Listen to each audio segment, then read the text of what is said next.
خدا رحمت کنه حاج اکبر ناظم رو.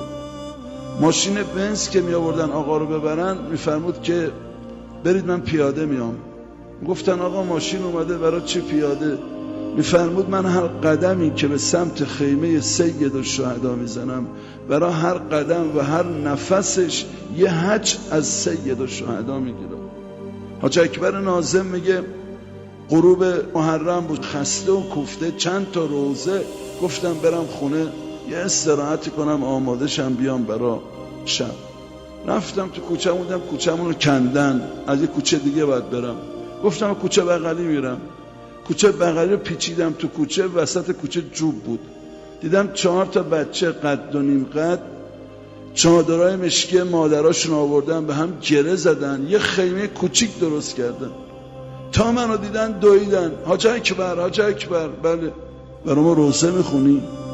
به خودم گفتم که بابا این 4 تا بچه چیزی حالیشون نمیشه، آخه برای چی وقت بگذارم؟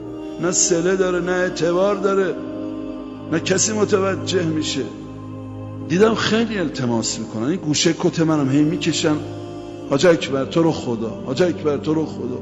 گفتم میرم تو میشینم 2 خط شعر میخونم میرم. اینم دست از سرم بر میدارن. خم شدم رفتم تو خیمه، دیدم یه حلب روغن رو برگردوندن، روش یه پارچه انداختن.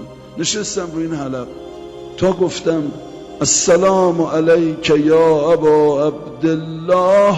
دیدم این 4 تا بچه اینی که یه دفعه مادرشون مرد شروع کردن چه گریه‌ای چه گریه‌ای.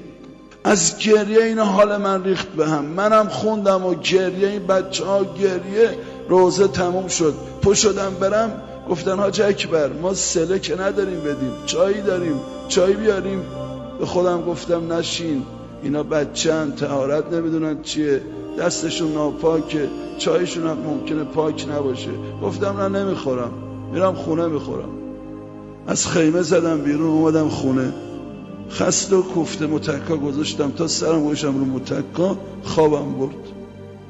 تا چشام گرم شد دیدم مادر سادات بیبی دو عالم با کنیزانشون وارد خانم شدن. پا شدم فرمود حاج اکبر روزه امروز تو قبول کردیم. گفتم بیبی جان کدوم روزه رو؟ روزه بازار تهرون رو که تو حیاط و خیابونم جمعیت نشسته؟ گفت نه. گفتم خونه فلان عالم؟ گفت نه. خونه فلان بازاری؟ گفت نه. گفتم بیبی من همین 3 جا بیشتر نرفتم، چون اصلا بر اون 4می فکر نمی کردم که.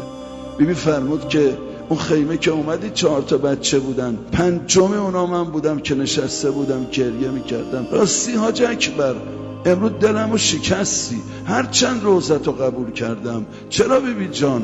فرمود من چای اینا رو دم کرده بودم. چرا چای نخوردی؟ پوشیدی رفت.